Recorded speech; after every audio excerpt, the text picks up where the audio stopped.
I was unsure whether to raise it or to talk about my brother on the show, and it was sort of 50-50. It's quite a sensitive topic. They handled it beautifully, and I've been so glad that I did. I mean, the response has been fantastic.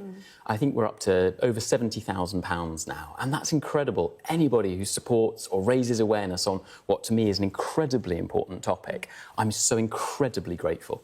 For a week a year, my brother would go on this sort of summer camp, and I was a carer, but for different children. And I was saying earlier, you know, my brother would arrive with me, and then he'd just run off from me, and he'd just run into sort of other carers, and he would be the centre of attention. You know, everyone would flock round him. He had this energy where he just drew people to him. It was just fantastic.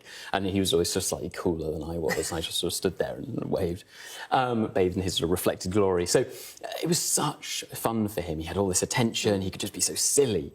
And what that meant for him is that he had one of the best weeks of the year, probably the best week.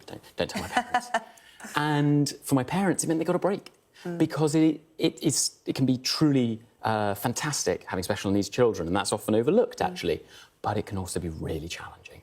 And it often, parents don't have much of a voice. And if I can create or help to create that voice for parents to help get them the support that they need, that would be probably my most proud outcome from the show.